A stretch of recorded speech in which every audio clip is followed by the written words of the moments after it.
disappointing tonight, 0-0. But we're through. Is that just the main thing?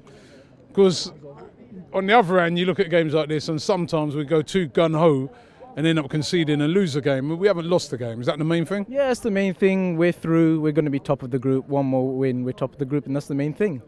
It reminds me of last season, when we played Belgrade, we won 1-0 away at their place in the last 5 minutes, same like Sporting, and then we came here and played a boring 0-0 draw. So, yeah, I'm not going to look too much into it because there were a few players missing. You can tell we were missing Torreira in midfield, we were missing Lacazette, we were missing a lot of... Yeah, but this is where these other guys have got to step up, innit? You know what I mean? Because they might be called upon.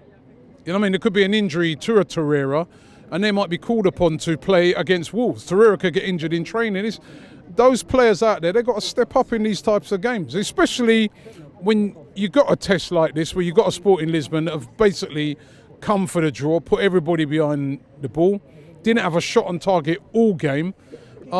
This is where you're looking for players like Ramsey to show their mettle. Yeah, true. No one really stepped up. I don't know what's up with Ramsey. I think just maybe you have to get rid of him in Jan because he isn't good enough. His mind's not there.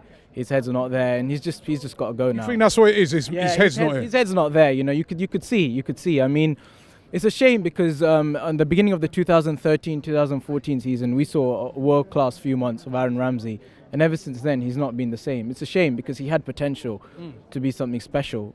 Same with Wilshere, but unfortunately, both of them never lived up to it. But injuries. Yeah, injuries. Injuries does play a factor, but as well, both of them never really lived up to it. But the game on Sunday is much, much more important, because obviously the league is the number one priority. I've said it all season, Robbie. I'd rather finish in that top 4 than come like 5th or 6th and win like FA Cup and Carling Cup. I'd rather just get the top 4. For me, top 4 is the main priority this season. Got to get back into that Champions League. Yeah, nights like this prove it. That's the main priority because I always say how good you are depends on your league position. If you give me a choice right now saying come 5th, win the Europa League and Carling Cup, or come 2nd and win nothing, I'd say come 2nd because that shows how good you actually are as a team because the league defines consistency. And on the positive note, Robbie, we're 15 games unbeaten. We haven't lost since 18th August. Wow, that's so long ago. So much has happened since then. But it's good. Are you positive going into the game against Wolves? Positives are you'll have Lacazette back, you'll have Torreira there, and hopefully you can win. I'd like to say one more thing. This Paul Merson thing, why is everyone attacking him? I think it's really disrespectful what some of our fans are saying to him. Let me tell you something. He's played over 300 games for Arsenal. He's won 2 league titles.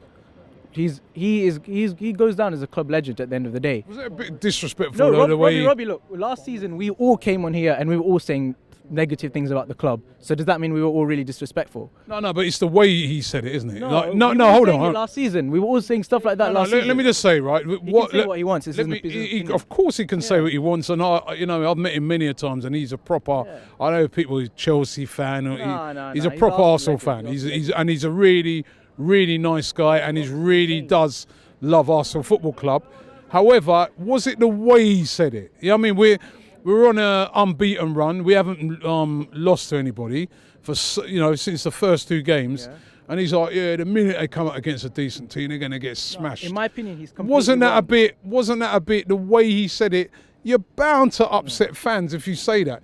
If the team would have been on a losing streak, lost say 4 or 5 games, like the fans you're talking about last season, and he said it, then people would be like, well, you know what, fair enough, man. He's right. We've been playing terrible. But we was on an unbeaten run, and he's like, he's almost like he's sort of poo-pooing that and saying, but they ain't played no one, and the minute they play a good team, they're going to get smashed. And that's why fans got upset with him. Well, he got proved wrong. His opinion was wrong, and he got proved wrong. And didn't he come out and kind of apologise? So, yeah, he did get proved wrong. I mean, it was completely wrong what he said, but people are allowed to say what they want, They can say, Arsenal. We say what we want, but this Arsenal team are proving they've got fight, they've got spirit, and we are good enough. And Robbie, you guys are all saying you were bored tonight, yeah? Well, I had a very nice WhatsApp convo going on with a very special person, so I had good entertainment tonight. No, it's a secret, innit, Robbie? Secret. Woman, girl. Secret, Robbie, but I had a good fun tonight, You could have stayed at home and done that. Yeah, no, I was watching the game.